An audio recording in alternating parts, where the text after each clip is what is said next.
Okay, hi guys, and welcome to the show. Oops, I'm putting the gloves on completely wrong. State of the collection time. Bit late this year. Typically I do it at the middle of November, but because I've been traveling, I'm going to do it now.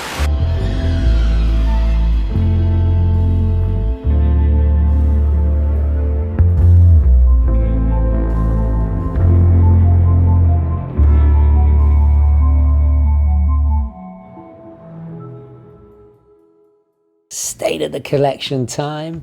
Don't forget to like this video, especially if you want to support more free and independent content. A few rules. Obviously, I'm not going to include my grandfather's Charles Frodsham, the pocket watch, because it's a pocket watch. It's priceless. It's safe in the bank vault. It's a watch that I don't wear. All these watches are watches that I wear in rotation. And secondly, I'm not going to include watches that I've designed. So this is the Red Line Mark II. Check out this video right here. If you missed it, yeah, we've made history. The first Hanhart Type 20 watch in 70 years. We're reclaiming their legacy because let's face it, without Hanhart, the Type 20 specification wouldn't exist, so they're taking their history back.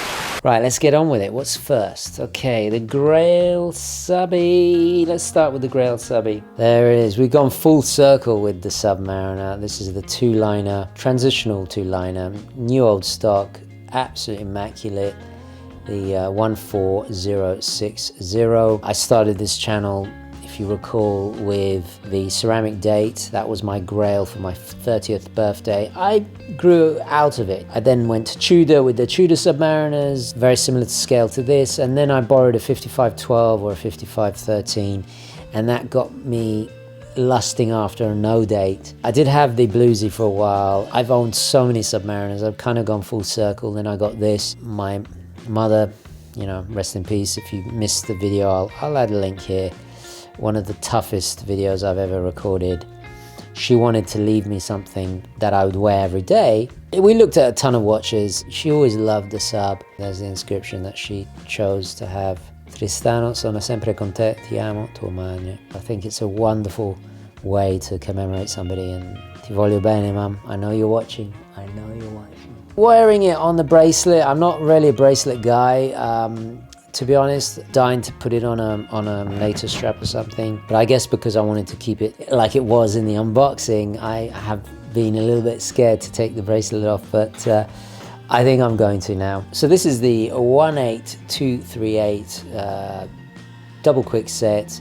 My second day date, contemplating upgrading this. It has the linen dial. I want to get the day wheel in Italian for obvious reasons. Either trade the whole thing in. I was thinking about modding this, but I don't want to mess with it. If I can get the same configuration, the same dial, and all the rest of it, then I will. If not, I'll choose something else. Talking of customization, the Willard, shout out to Watchmakers 4, the birch dial, which I purchased from Moyer Fine Jewelers, shout out to them as well. A signed crown added. I changed the insert to make it look less patinaed. I wasn't a fan of their faux patinaed bezel. And then I added the lion with my family motto, Quod esse videris, which is basically keep it real. Probably going to be my last Seiko diver. I'm not ruling out ever buying a Seiko, a Grand Seiko.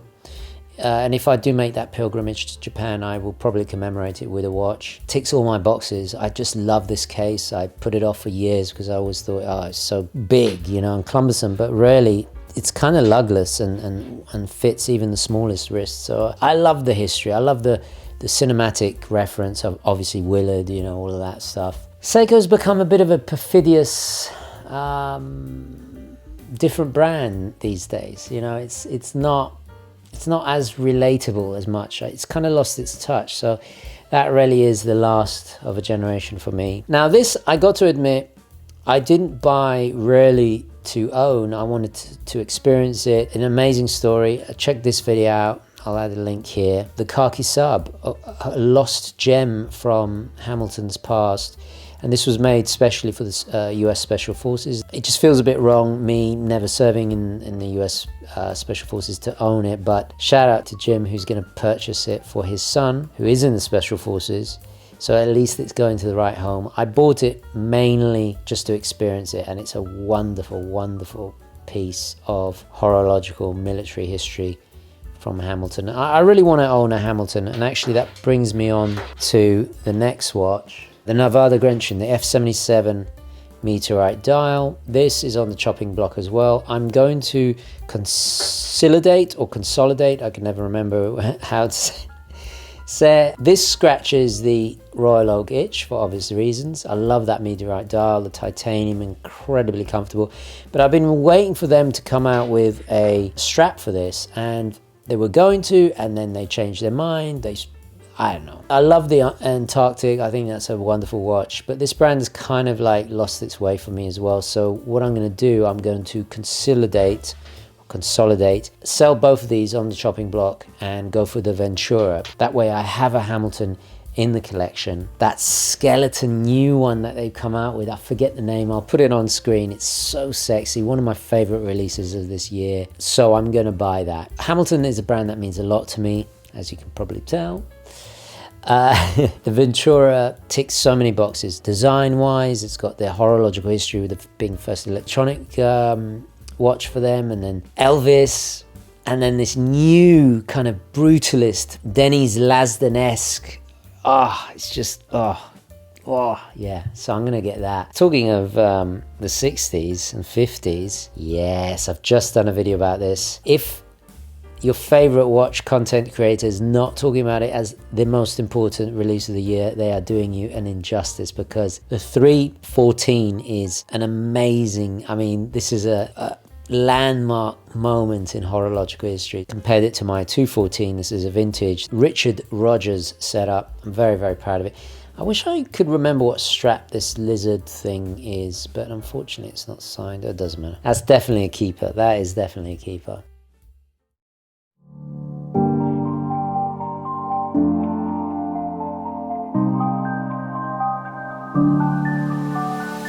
Oh, the Squale 1521, the PVD. So macho.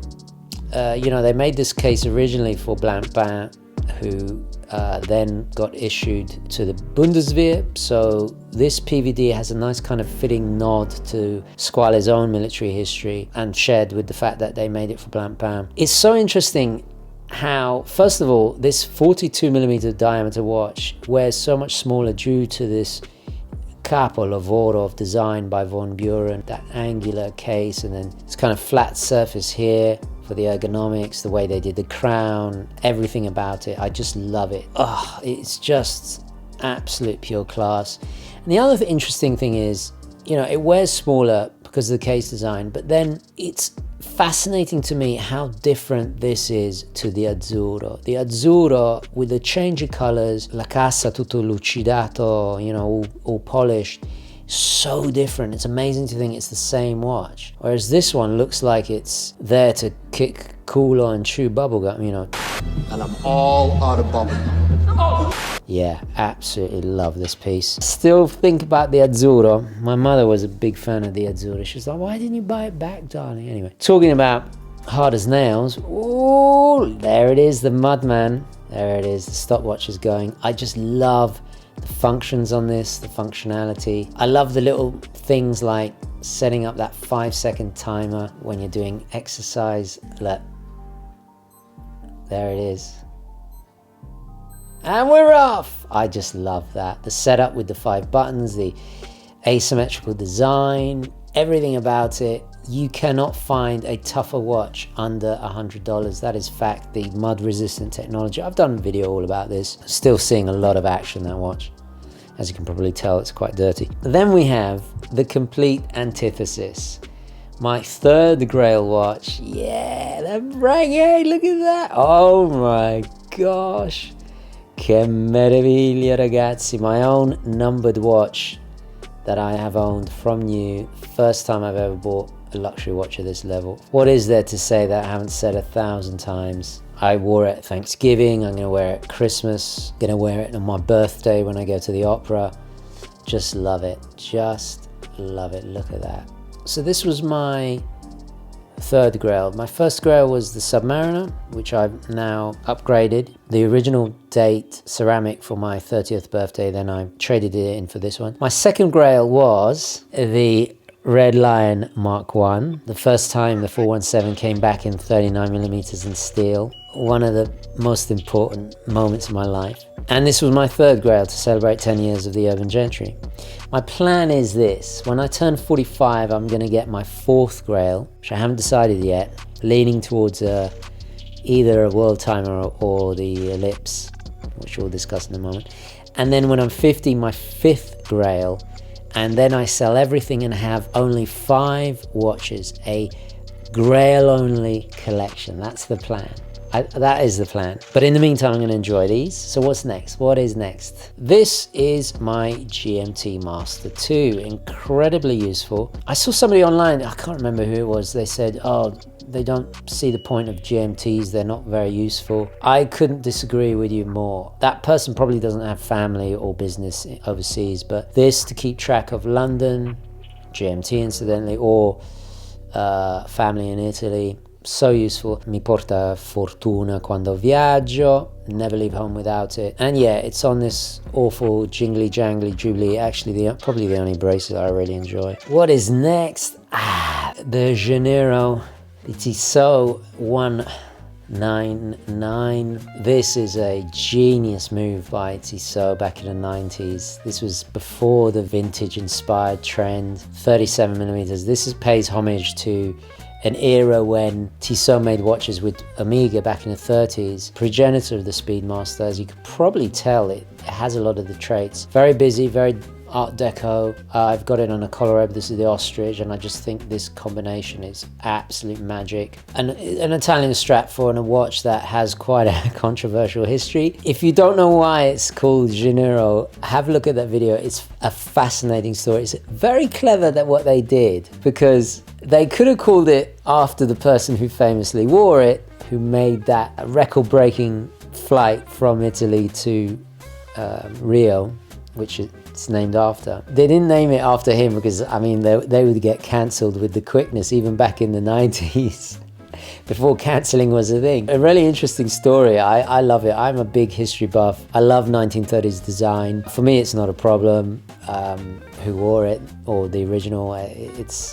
I love the watch. That's what it's about. The fact that they were involved in what would slowly become the Speedmaster. A lot of people don't know that history, and Tissot for me are really resting on their laurels. They haven't done anything amazing since the PRX, and I don't even know what they've done this year. Okay, next is the Cartier Santos. Absolutely pulchritudinous, pure class. Wall Street era faithful size. This is the two-tone, however, with the MoonPhase, as you can see. Just there it is. There you can see it. Just gorgeous. Yeah, just grab and go quartz. To be honest, it's more of an item of jewelry and design than it is a timepiece for me. I don't know, is that blasphemous to say? Is that horologically blasphemous? I love the kind of craquelure patina of that dial. It's almost like parchment paper. It's got the very particular texture. The refulgent beauty of this. Yeah,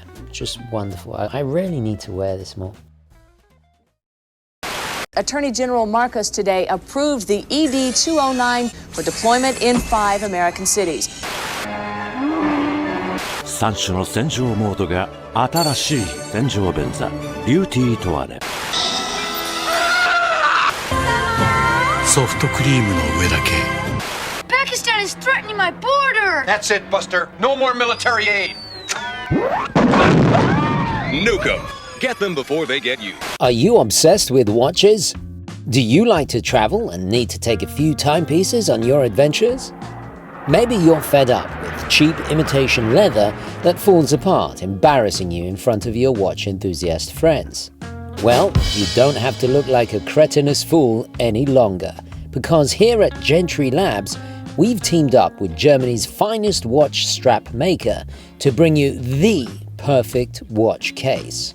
By offering our expertly handmade products straight from the factory to your pocket, we cut out the middleman, therefore undermining capitalism itself. Just like a classic vintage watch, it will patina, adding character the more you use it. This is due to the sumptuously premium calf leather from the Palinga Tannery. Yes, stroke it. Stroke it real good and you will see exactly what I mean.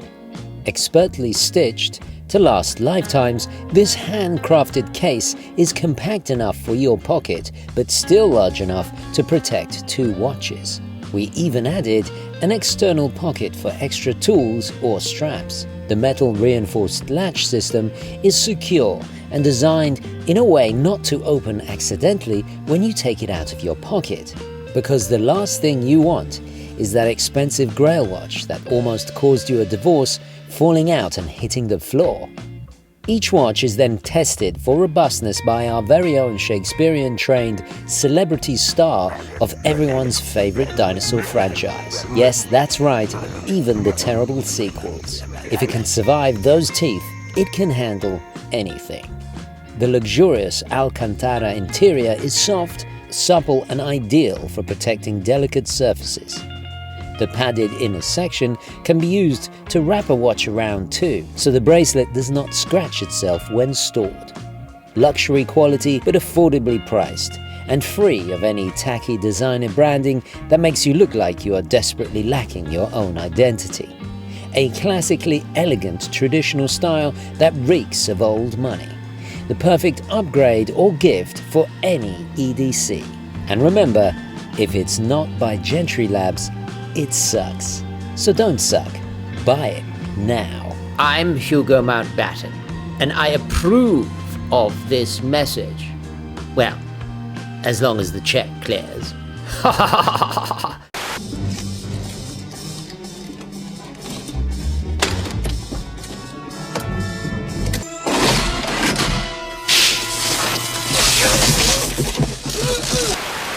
公共料金でも D カードでのあのお買い物もこのお支払いもキャン And it won't even run down your battery. Magnavolt. Lethal response. Sunblock 5000. Protection for the new age.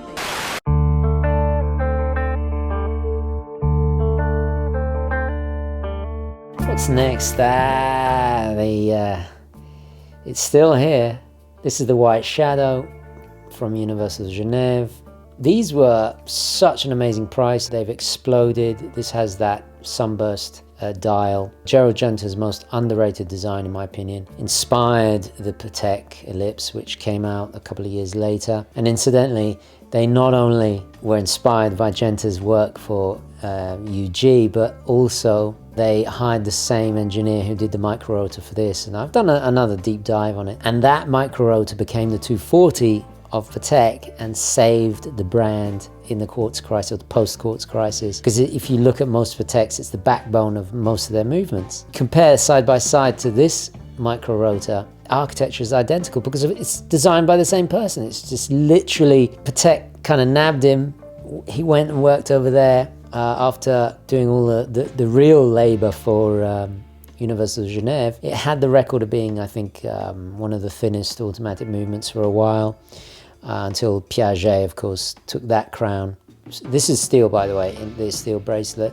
It's quite patina. There's a little, you know, there's some marks there, here and there, but wears wonderfully well.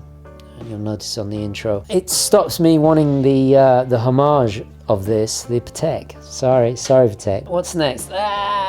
Good old Panerai. And this is on the Tropic strap. Yeah, shout out to Holbeins. Actually, I think every single strap here, aside from the NDC, is from Holbeins. The Breguet comes in its own strap. The official Tropic.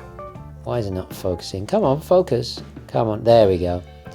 I wore this all summer, still smells of vanilla. And yeah, I haven't worn it as much during the winter, but this is late 90s, I think, Northern Noughties, the Valjoux before they went in-house. And to me, it's the epitome of tool watch. Cheap to, I've already serviced it, cheap to service and maintain, built like a tank, 40 millimeters. People say, oh, it's too big for me, but that's the whole point of Panerai. If you think that, then you haven't understood Panerai, or you don't know anything, because they're supposed to wear big. There we go. They're supposed to wear big, okay? They're supposed to wear big.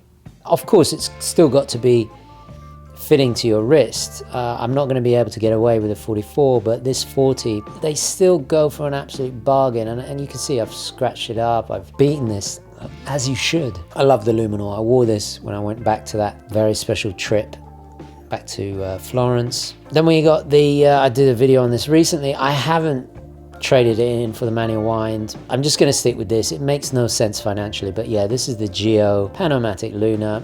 Love this thing. This is my kind of, I know this sounds ridiculous, but my day-to-day Breguet tradition. I wanted something a little bit low-key that has, again, Fibonacci style dials that have been shrunken. I love that date window, big opera fan. So the Dresden Opera House date display, and they, you know, I've discussed it to death in that video, but they do it way better than ALS, which is a brand I don't want anything to do with for various reasons, but I'm gonna edit that out. Everyone says, oh, this is the poor man's Lange. Nah. This is the rich man's Lange, because you got more money left over and you get that feeling and you get something that I think is actually a better design. They speak to me. I think it's better value. Sure, it's not to the level of luxury as, let's just zoom in there, as ALS. I'm not saying it is. Craftsmanship done by hand here is just phenomenal for the money. It hasn't got any of that new money vulgarity that is associated with LAS or the very troubling history which I've discussed. What strap is this? This is a, what is this? Oh yeah, this is a Hawaiian, come on focus. It's a Hawaiian shell cordovan strap. This is also from Holben's. You know what, I'll leave a link down below. I can't remember what brand or anything. It's pretty terrible, I should know. What is next? Again, the antithesis. Sadly discontinued, the Mission Impossible DW290. This strap doesn't belong to it. This actually belongs to the calculator watch, and I just think this combo really works. Yeah, I've been stockpiling them. I completely admit I've stockpiled them. I never want to be without this watch. Well, it was affordable, cinematic icon, very capable, 200 meters of water resistance. But then a real history with NASA beyond the cinematic fame, just wonderful. My happy place watch when all else fails, when you absolutely positively gotta kick ass, and yeah, this is it. I love this watch. Talking the end of an era, the Flighty, the mighty Flighty, the SNA 411. This I might actually retire. This has also been discontinued. This is what I mean about Seiko. They don't do honest tool watches like this anymore. They have such an amazing legacy of aviation watches and history going back. I guess they don't want to admit the whole kamikaze thing, but they made watches for the RAF in the, when it was in the 80s or 90s, whenever it was. I should know, I've done tons of videos. So I don't know why they don't do a new Flightmaster. I'd love to see that. And speaking of which, you'll notice there's no Navitimer. I've actually sold my Navitimer to buy a Longines. Stay tuned. But this is the last Breitling standing. I actually wore it today. I was timing my cardio. The backlight, second generation, titanium. Wonderfully useful. It wakes me up in the morning. Ain't it cool?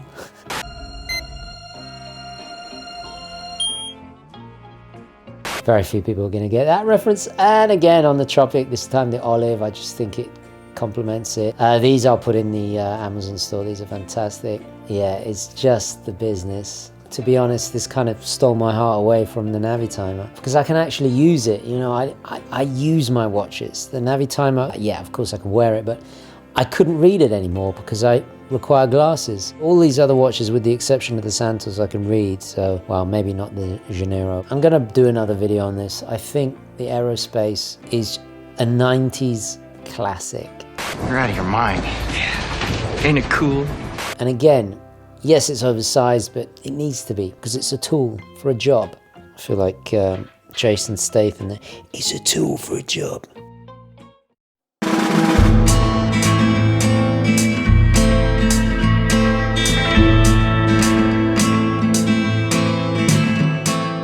Talking about tools for a job, yes, the Explorer, still here. My little Fleming.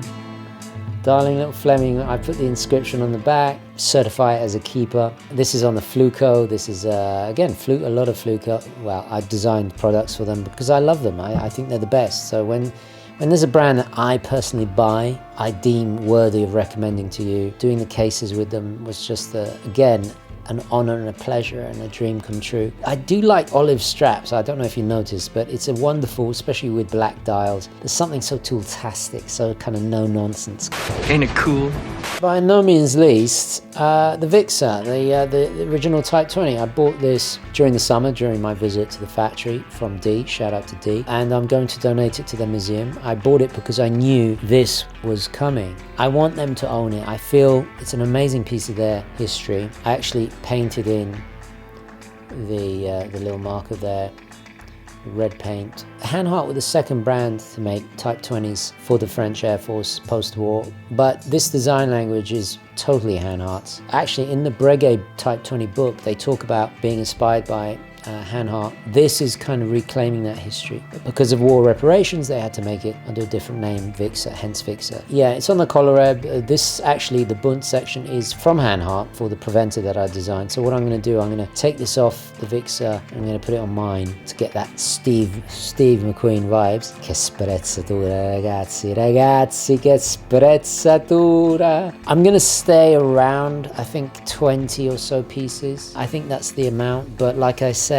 eventually I will have only grails. Next is the Longines. Stay tuned for that. Amazing Longines. Still looking for the world timer. No Omega, which is surprising. They just came out with a Rangemaster 2 homage for their Planet Ocean.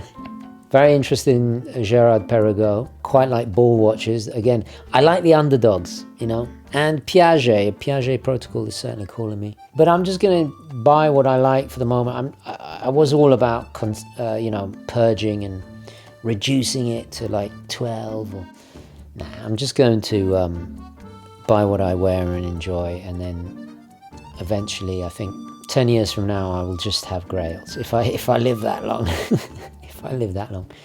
Every day is a blessing, I can tell you that. I wasn't even supposed to make it to this age. If you know the story, you know the story. Anyway, oh, and I do miss a Tudor.